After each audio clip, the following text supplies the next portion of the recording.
Welcome back to sports one. इससे पहले आप सेगमेंट जो आपने देखा वो एहसान अराई साहब जो पाकिस्तान क्रिकेट बोर्ड के साबिक क्यूरेटर हैं और नेशनल स्टेडियम कराची के हेड क्यूरेटर रह चुके हैं। 2015 तक उन्होंने काम किया था 1996 से। तो उन्होंने पिचेस के हवाले से बात की और पिचेस में कैसे बेहतरी ला सकते हैं, क्या क्या वजह बनी पिंडे पिच को जो बिलो एवरेज करार दिया आईसीसी ने, and so on and so fourth. अब इस प्रोग्राम का सेगमेंट शुरू हुआ है क्रिकेट के हवाले से। जो टेस्ट मैच शुरू होगा कल पाकिस्तान और इंग्लैंड के दरमियान, उस पर हम बात करेंगे। अज़हर अली रिटायर हो गए, इमामुल हक अनफिट हैं, एक और बॉलर पाकिस्तान के फास्ट बॉलर नसीम शाह भी अनफिट हो गए, हारिस रऊफ पहले ही अनफिट हैं। क्या मसाइल हैं पाकिस्तान टीम को, किस तरह से इनसे निकला जाए और किस तरह से इस हजीमत से बचाया जाए कि पाकिस्तान को अभी तक अपने होम ग्राउंड पे वाइट वॉश नहीं हुआ है जिसका ख़तरा अब मंडला रहा है। तो शोएब मोहम्मद साहब मेरे साथ मौजूद हैं। 45 इस मैच पाकिस्तान के लिए खेले, पाकिस्तान के साबिक टेस्ट क्रिकेटर होने के साथ साथ पाकिस्तान के साबिक सिलेक्टर भी हैं और फील्डिंग कोच भी हैं। फील्डिंग के हिसाब से इनका जो नाम है वो दुनिया में माना जाता है, क्योंकि 1990 में ये बैक वक्त 2 रैंकिंग में आईसीसी के टॉप खिलाड़ी थे उस वक्त, फील्डिंग और बैटिंग में शानदार।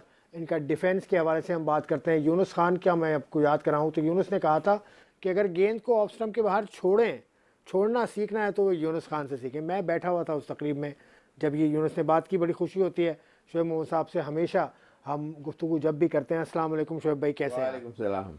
ये यूनुस खान की बात, शायद आप भी थे उस तकरीब में। आपने अभी थोड़ा सा एक चीज का जिक्र किया कि यूनुस खान ने ये कहा कि यूनुस खान से सीखे। नहीं, शोएब मोहम्मद से सीखे। अच्छा, मैं चलें। तस्दीक कर लेता हूँ, अच्छा। अगर गेंद ऑफ स्टंप के बाहर छोड़ना हो तो वो शोएब मोहम्मद से सीखे, ये यूनुस खान ने कहा। ये उनकी ग्रेटनेस है अगर उन्होंने ऐसा कहा। मैंने कहा सर, मैंने देखा, मैंने अच्छा। सुना था उनको। नहीं, अल्लाह का शुक्र है कि देखिए कोई भी बड़ी इनिंग खेलने के लिए आपको सारे जो ट्रिक्स ऑफ द ट्रेड है वो इस्तेमाल करने पड़ते हैं, और जो अच्छी बॉलें हैं उनको आपको छोड़ के भी खेलना पड़ता है। रादर देन आप हर बॉल के ऊपर जाएंगे तो they would be a ball which would be nicked और आप आउट होने का चांस होगा या आपके मिडिल में नहीं आएगी। तो बाज़ दफ़ा ऐसी लेंथ और लाइन होती है कि उसके ऊपर कॉशियसली आपको खेलना पड़ता है। तो वो मेरी कोशिश होती थी, वो मैंने डैडी से ही सीखा था, हनीफ साहब से, और कि किस तरह बॉल को छोड़ा जाए और किस तरह लंबी इनिंग बनाने के लिए। क्योंकि 30-40 हमारे पाकिस्तान में प्लेयर 30-40 रन करने वाले तो बहुत हैं, लेकिन 130-40 करने वाले बहुत गिनती के फिंगर टिप्स के ऊपर ही नाम रहते हैं। तो ये चीज़ जब वो सीख जाएंगे तो then they would be great तो अमंग द ग्रेट प्लेयर्स। कोई खास टेक्निक होती है कि गेंद को ऑफ स्टंप जज करना, बॉल की लाइन को जज करना कि अंदर आएगी बाहर आएगी, इसके बारे में अगर कोई टिप आप दे सकें? देखिए, ये हाथ से जब बॉल रिलीज होता है दैट इज़ द टाइम के आप उसकी लाइन, पहले लाइन क्या है और फिर और उसकी लेंथ। अगर लेट्स सपोज कि मैं बॉलर हूँ, साइडवेज दिखा रहा हूँ ताकि व्यूअर्स को भी समझ आए, अगर मैं यहाँ से रिलीज कर दूंगा तो वो बॉल यॉर्कर होगी, हाफ वॉली होगी, फुल टॉस होगी, आगे होगी, मतलब बैट्समैन के कहीं करीब की। तो वो उस that is the time in the air आपको पकड़ना होता है। अगर बॉल मैं यहाँ से रिलीज करूँगा, फास्ट बॉलर आया उसने यहाँ से अगर रिलीज करी तो वो हाफ वॉली नहीं हो सकती, वो बैक फुट की बॉल होगी, बाउंसर होगी, शॉर्ट पिच डिलीवरी होगी, और बैक फुट पे ही आपको खेलना होगा। उस बॉल पे आप फ्रंट फुट पे जाके मार तो सकते हैं, इसलिए कि आपकी मर्जी है, बल्ला आपके हाथ में, लेकिन अगर उसको सही तरीके से खेलना है तो वो फिर आप तो जैसे ही बॉल हाथ से यहाँ से छूटा तो आपने बैक फुट के ऊपर जाना शुरू कर दिया, मतलब स्प्लिट सेकंड का वो डिसीजन होता है। तो ये चीज़ें, ये तो लेंथ और की बात हो गई। फिर लाइन से आपको आइडिया होता है फिर बॉलर के हाथ में क्या कुदरत ने एक्स्ट्रा ऑर्डिनरी स्किल्स दी हैं, वो आपको बाज़ दफ़ा नॉन स्ट्राइकर एंड से खड़े रह के चेक करना पड़ता है कि इसकी ये बॉल जो कर रहा है वाइड ऑफ द क्रीज है, करीब से आउट स्विंग कर रहा है, या बीच से ही दोनों चीज़ें कर रहा है। तो ये चीज़ें एक्सपीरियंस से आती हैं, सीखने से आती हैं, और आपको उसके ऊपर मेहनत करनी पड़ती है। पिछले टेस्ट में हमने देखा कि पाकिस्तान के बैटर्स को रिवर्स स्विंग खेलने में मुश्किल हुई। बाबर आजम भी आउट हुए रिवर्स स्विंग पे, रिजवान बहुत अच्छा गेंद उनको पड़ा। तो रिवर्स स्विंग को किस तरह से पिक किया जाता है? देखिए, रिवर्स स्विंग को खेलना ज़्यादा आसान होता है, इसलिए कि वो जिस तरफ शाइन होती है उसी तरफ गेंद ने स्विंग होना होता है। तो जैसे हम इंडिया के अगेंस्ट यहाँ खेल रहे थे, तो मैंने पहली इनिंग में कराची टेस्ट मैच में 69 और दूसरी इनिंग में 95 किए थे, और फिर कपिल देव से 95 पे लेग बिफोर मुझे दिया गया था। बट बात कहने की ये कि तो वो हम समझ नहीं आ रही थी। तो दूसरा जो नॉन स्ट्राइकर के ऊपर जो जो प्लेयर था, जावेद भाई के साथ जावेद मेरी भाई- बहुत लंबी जावेद भाई ही पार्टनरशिप हो हुई, गए। तो वो और मैं उनको नॉन स्ट्राइकर वाला बॉलर के करीब होता है, तो वो देख लेता है कि किस तरफ शाइन है, तो बैट हम उस तरफ उस हाथ में रखा करते थे और उससे बहुत आसानी हो जाती मतलब थी। इतना मुश्किल आपने कर इस- दिया कि बॉलर को भी देखें, नॉन स्ट्राइकर को भी नहीं, देखें। वो कॉर्नर ऑफ द आई पे, जैसे अगर मैं वहां से खेल रहा हूँ, बॉलर आ रहा है, तो मुझे एक आइडिया हो जाता है कि बैट इधर है या इधर है, तो बिफोर हैंड आपको, इसी के बॉलर जब लास्ट मिनट पे वो चेंज नहीं कर सकता, उसका स्विच ऑफ द शाइन जो है दूसरी तरफ नहीं कर सकता यूजली, या तो छुपा के आते हैं। फिर जब उनको समझ आ गई कि हम ये ट्रिक इस्तेमाल कर रहे हैं, तो फिर वो काफ़ी देर हो चुकी थी, हमारे अच्छे खासे रन हो चुके थे बोर्ड पे। तो लेकिन ये कि आम बैट्समैनों को खेलने के लिए बहुत ज़्यादा मुश्किल हो रही थी इस तरह की क्योंकि बॉलिंग आम को। बाबर आजम आम बैट्समैन तो नहीं है, लेकिन नहीं ये नहीं, भी मैं रिवर्स पे जनरल आउट बात कर रहा हूँ, उस टेस्ट मैच की बात। रिवर्स पे आउट होने की वजह क्या है? पाकिस्तान के बैटर्स को क्या करना चाहिए रिवर्स स्विंग को पकड़ने के रिवर्स, लिए? अगर आपको स्विंग का नहीं पता हाथ से छूटते वक्त, तो फिर आप सिर्फ गैस वर्क के ऊपर रहते हैं कि ये बॉल क्या होगी। अगर शाइन, इसीलिए कहते हैं कि बॉलर जब वो वहाँ से स्टार्ट ले रहा होता है, दैट इज वहाँ से कंसंट्रेशन आपकी वहाँ से उससे जस्ट पहले से शुरू हो जानी चाहिए, कि वो अपनी फील्ड को, जब बॉलर मुड़ रहा होता है, अगर इधर बैट्समैन है, तो यहाँ से आके अगर वो यॉर्कर कर रहा होगा, तो वो अपने फील्डरों को मिड ऑन मिड ऑफ को करीब कर लेगा, ताकि सीधी, अगर यॉर्कर सही नहीं पड़ी, हाफ वॉली हो गई, तो सीधी ड्राइव पड़नी है, तो फील्डर दोनों तरफ के करीब हो जाते हैं। तो हर चीज़ का बाउंसर अगर करेगा, तो वो बॉलर हमेशा फाइन लॉन्ग लेग की तरफ अपने बॉलर फील्डर को देखेगा कि कहीं गलत तो नहीं खड़ा, कहीं आउट बहुत ज़्यादा उधर है और हल्की सी बॉल लगी बल्ले में तो चौका हो जाएगा। तो ये चीज़ें एक्सपीरियंस और पुराने बड़े प्लेयरों से बात करके सीखने से आती हैं। अब शुएब भाई, अब तीसरा टेस्ट मैच कराची में कल शुरू होगा। पाकिस्तान की टीम डाउन तो है, लेकिन आउट नहीं हम कह सकते। इंजरी के मसाइल हैं, कुछ चेंजेस की आवाज़ आ रही है। क्या 11 आपके ख्याल में होनी चाहिए कल के मैच में? देखिए 11 नहीं तो मेन प्लेयर्स अगर आप बता दें। बात यह है कि देखिए, फर्स्ट टेस्ट मैच में भी शान मसूद जिस तरह खेल रहे थे, ऑस्ट्रेलिया में भी खेले, उससे पहले पीएसएल में मैंने आपके प्रोग्राम में बार बार उसके बारे में बताया कि अब now he has become a player, और उसकी वो बॉल की टाइमिंग, पहले जो गलतियां शुरू का जो पार्ट था उसका, अब से 8-10 महीने पहले का, he was a different player. ये लर्न द हार्ड वे। हाँ, और अब ये है कि वो उसने मेहनत करके उस जगह के ऊपर अपने आप को लेके आ गया, अब उसके बल्ले से स्कोर होते हुए नजर आ रहे हैं, तो this is the time to put him in. और तो पहला टेस्ट, मेरा कहना मतलब है कि इसको देते चांस, वहाँ स्कोर करता, तो फिर आगे टेस्टों में भी जो पाकिस्तान को जो इश्यूज आए, उस तरह लंबा इनिंग खेलने के पॉइंट ऑफ व्यू से भी वो मेरा अंदाज़ा है कि बेटर ऑफ होता।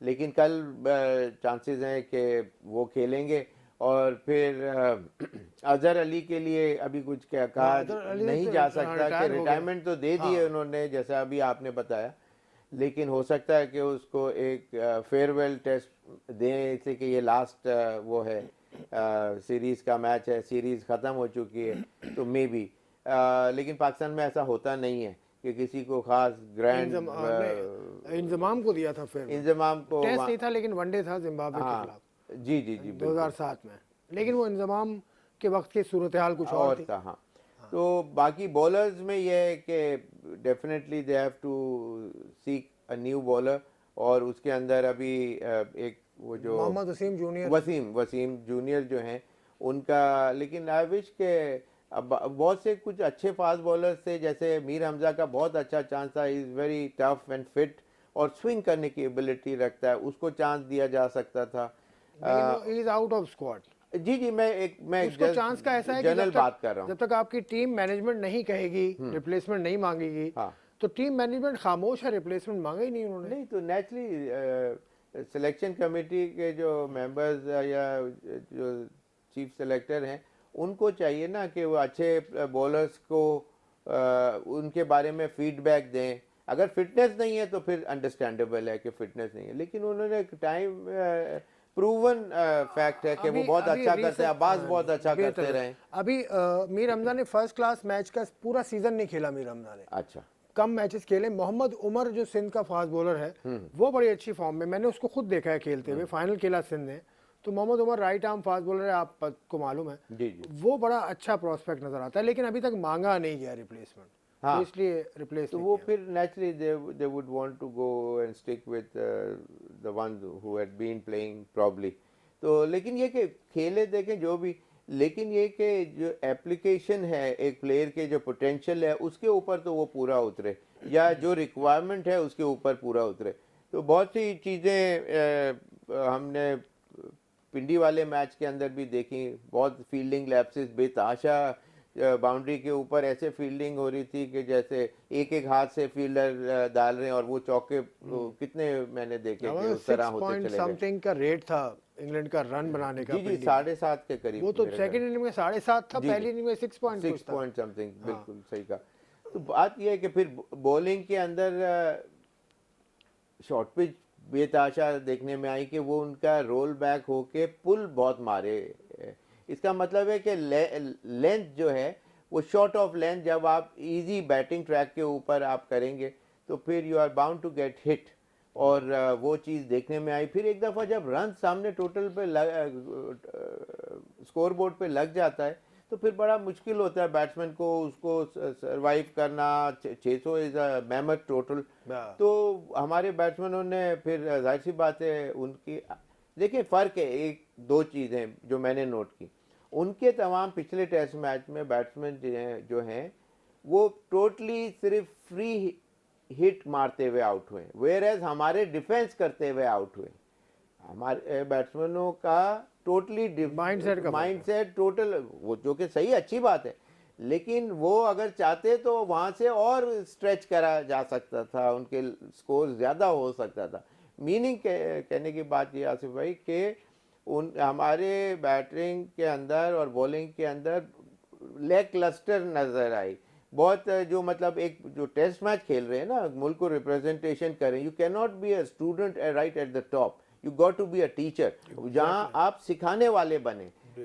तो वो चीज़ें अगर स्टूडेंट बन के टेस्ट मैच खेल रहे हैं तो इसका मतलब कहीं गलती हो रही है सिलेक्शन कमेटी अब से। पाकिस्तान क्रिकेट बोर्ड के जो चेयरमैन हैं उन्होंने स्टेटमेंट दिया था पिंडी पिच की हम बात करें, उन्होंने कहा एम्बैरेसिंग पिच थी। तो एम्बैरेसिंग ठीक है, आईसीसी ने भी एक्शन ले लिया, ठीक है, दूसरी दफ़ा डीमेरिट पॉइंट दिया है लगातार, पहले ऑस्ट्रेलिया के मैच में दिया था, अब इसमें दे दिया। तो ये एम्बैरेसिंग कहने से मसला हल हो जाएगा या इसकी जिम्मेदारी कौन लेगा? नहीं देखिए, ये तो फेस सेविंग करने वाली बात है, इसलिए कि यही चीज़ naturally Ramiz being the head of PCB naturally वो खुद भी खेला हुआ है, पिछला मैचेस याद कर ले, बल्कि वो खुद भी था उसके अंदर, जिस जो न्यूजीलैंड के हम अगेंस्ट खेले जिसमें मैंने डबल सेंचुरी एक की थी, उसमें उस टेस्ट मैच में वसीम बकार और आकिब हमारे पास थे। तो जहाँ कीपर खड़ा होता है उससे कम से कम 7-8 कदम और पीछे कीपर खड़ा था, और चेस्ट हाई के ऊपर यूं आके बॉल आके यहाँ इधर इधर, और उसका कलेक्शन का स्टाइल ये होता था, मीनिंग अभी ये गेंद ऊपर ही आ रहा है, जब यूं आप कलेक्ट करते हैं तो बॉल डाई डाउन हो रहा है या नीचे रह रहा है या लो बाउंस है या नॉर्मल पिच है। एक्स्ट्रा ऑर्डिनरी के अंदर बॉल आप यहाँ कलेक्शन करते हैं जैसे पर्थ वगैरह की विकेट के ऊपर यूजली होता है, तो वो उस टेस्ट के अंदर अपना याद कर लें। तो पाकिस्तान में सब बन सकता है जी, चले सब बन सकता है, कैसे बनेगा नीयत का फुकदान है या आपकी जो क्वालिटी ऑफ पिच मेकर्स हैं उनमें कुछ कमी है, इस पर हम बात करेंगे एक ब्रेक के बाद।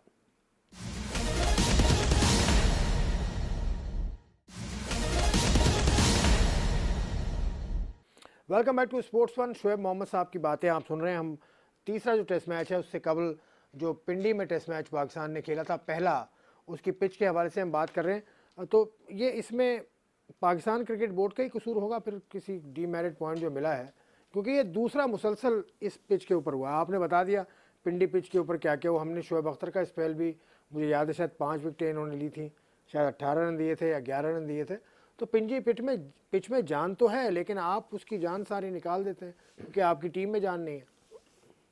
और फिर ब्लेम करना कि जी पिच खराब बनी या बनाई, और एम्बैरेसिंग वर्ड जो है वो फेस सेविंग वाला वर्ड है कि भाई हाँ जी हमसे थिंक टैंक जो बैठे हमारे, इसी के ना सिर्फ रमीज ने ये डिसाइड किया होगा और ना ही सिर्फ बाबर आजम ने किया होगा, ना सकलैन ने किया होगा, एक आदमी ने नहीं किया होगा कि जी हमें ये चाहिए। उन्होंने आइडिया थ्रो किया होगा, पिच इन किया होगा, और वहाँ से उसको सारों ने अफर्मेटिव में नोट किया, और फिर उधर से वो डिसीजन हुआ और उस तरह की ट्रैक बनाया गया कि जो कि आप नो मैंस लैंड में समझ ले जब आ जाएं तो ना टर्न हो रहा है ऐसा, और ना कोई एक्स्ट्रा बाउंस है ना कोई कुछ। तो बात यह है कि ये रॉन्ग डिसीजन हुआ, जिससे पेनल्टी भी लगी, डीमेरिट पॉइंट भी पाकिस्तान को मिला, और एक सबक पहले मिल चुका था।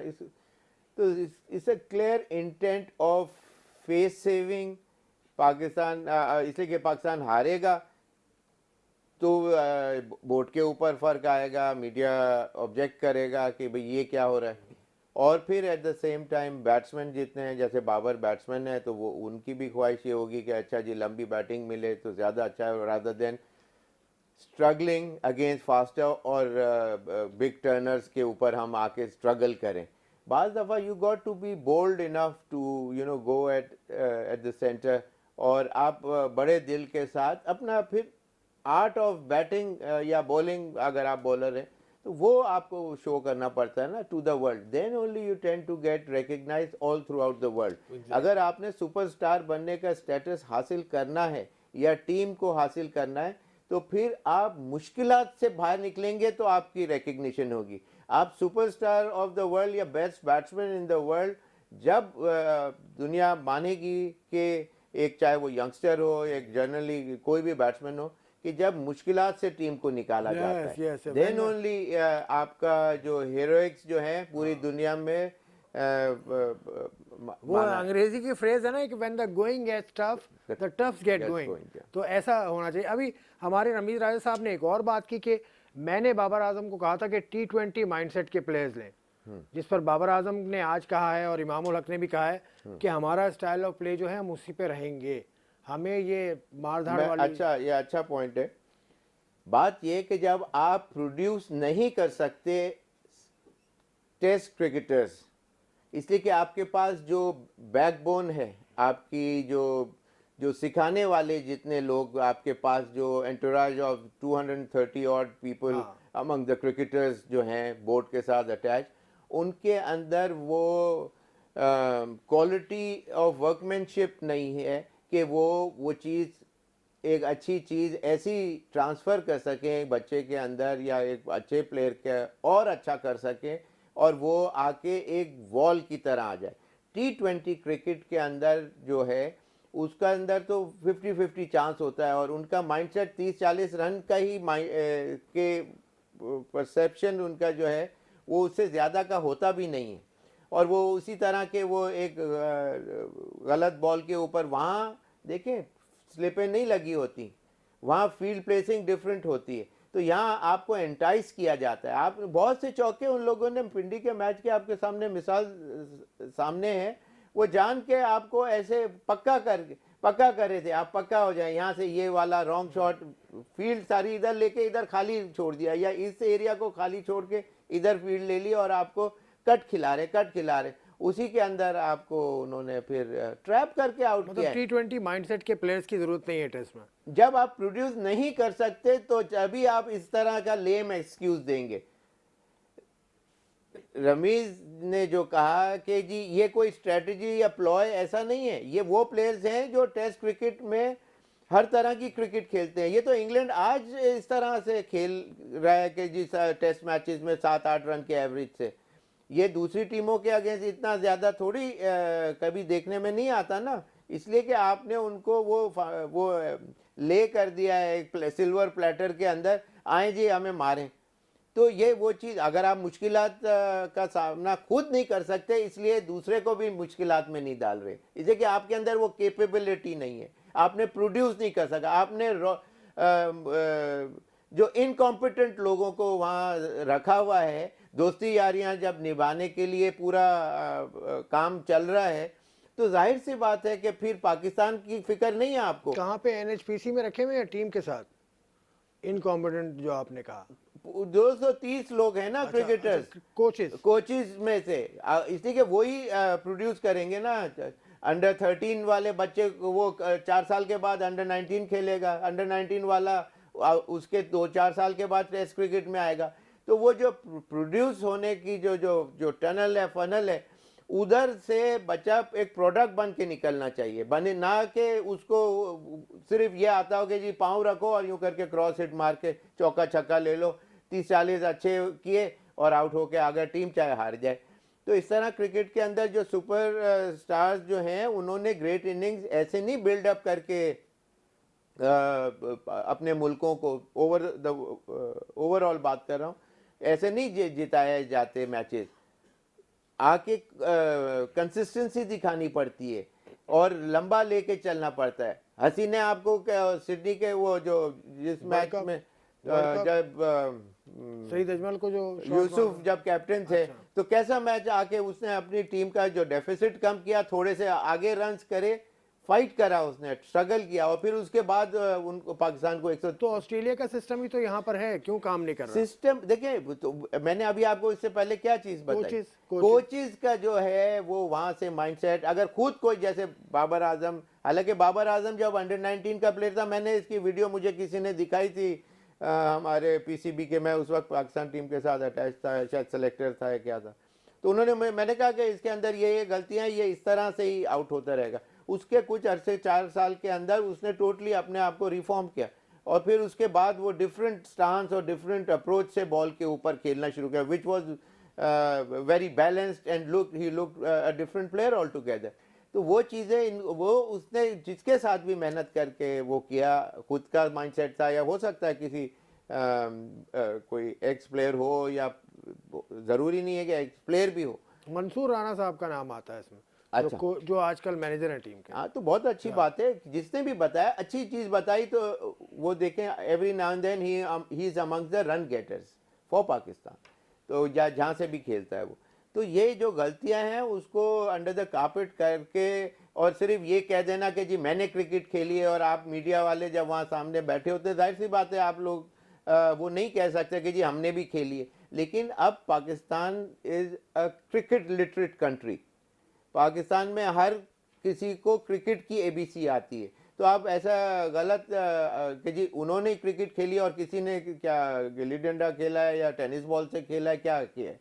तो आपने जो खेला है आपने सही खेला, लेकिन उससे ज़्यादा अच्छा दूसरों ने भी खेला है, और उनकी जो अप्रोच है या माइंडसेट है वो ज़्यादा, आपसे ज़्यादा आपकी गलतियां एक्सपोज अगर हो रही हैं तो you are yourself to be blamed. अब इंग्लैंड की टीम की थोड़ी सी बात कर लेते हैं। जेम्स एंडरसन को नहीं खिला रहे और रेहान एक यंग बच्चा है, पाकिस्तानी निजात है, वो खेल रहा। जेम्स एंडरसन को बिठा दिया उन्होंने, कल का जो टेस्ट मैच है उसमें वो नहीं खेलेंगे, तो रेहान खेलेंगे। स्पिनर हैं, पाकिस्तानी निजात हैं, बड़ा यंग बच्चा है, पहला टेस्ट मैच खेलेगा पाकिस्तान में। बहुत अच्छी बात है, लेकिन वो देखें अपने उस प्लेयर को सेव कर रहे हैं आगे के लिए। पाकिस्तान में बस जो T20 से लेके वनडे टेस्ट मैचेस और साइड मैचेस भी कि भाई हम किसी तरह हारे नहीं, तो उसकी वजह से ये स्ट्रेन इतना आता है, मेंटल फिटीग इतनी होती है, leave alone the body. Mental फिटीग की वजह से इंसान एग्जॉस्ट हो जाता है, परफॉर्मेंसेस कम होने लग जाती हैं, और फिर there is always a time when the body gets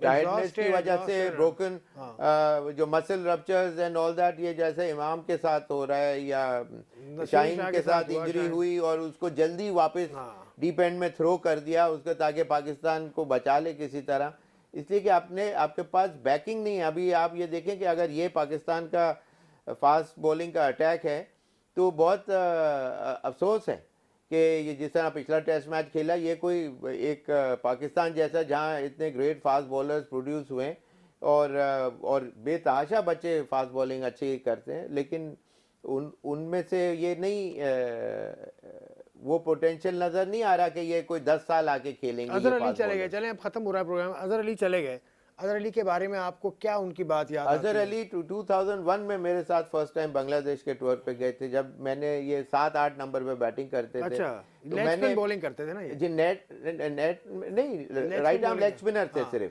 सिर्फ बैट्समैन भी हाँ, नहीं थे, अच्छा। 8 नंबर के बैट्समैन थे, लेट ऑर्डर। लेकिन मैंने इनको हमारे प्रैक्टिस मैचेस के अंदर इसको 3 या 4 नंबर के ऊपर मैंने बैटिंग कराई। इसने कोई पहले ही मैच के अंदर कोई अबाउट 35 ऑड रन किए। तो मैंने इसको कहा, मैंने कहा तुम्हारे पास सारी टाइमिंग वगैरह बड़ी ज़बरदस्त है, you look like complete batsman, तो तुम्हें चाहिए कि तुम ऊपर करो। और खैर उसके बाद उसके अंदर 2 साल के बाद he was opening for his department, पता नहीं किसकी तरफ से खेलते थे। और फिर उसके बाद he became what he is today known for. तो ऑफ कोर्स उन्होंने ट्रिपल सेंचुरी और बहुत ग्रेट इनिंग्स खेली पाकिस्तान की। तो मैंने अपने उसके अंदर जब ही लिखा था कि ग्रेट पोटेंशियल फॉर पाकिस्तान। अच्छा, आखिरी सवाल है, सरफराज अहमद को कल के मैच में चांस मिलना चाहिए? प्रैक्टिस करते तो नजर आए वो। बिल्कुल चांस मिल सकता है, इसमें कोई वो एज अ 6-7 नंबर का जो बैट्समैन है, स्वीप अच्छा खेलते हैं एज अ रिजवान की बैट्समैन। जगह रिजवान को आराम दिया जाना चाहिए, सरफराज को खिला दें। उसूलन तो रिजवान को इस वक्त बिल्कुल रेस्ट दे देना चाहिए एक चीज़, और कंप्लीटली इसको डाल देना चाहिए सरफराज को। लेकिन सरफराज की बैटिंग का एडवांटेज आपको ये भी है कि स्पिनर ट्रैक, जिससे कि जो प्रैक्टिस विकेटें हैं वो बिल्कुल ही प्लासिड और ब्राउन इन कलर, और I am sure under prepared wicket होगी, मेरा अंदाज़ा है, आई माइट बी रॉन्ग।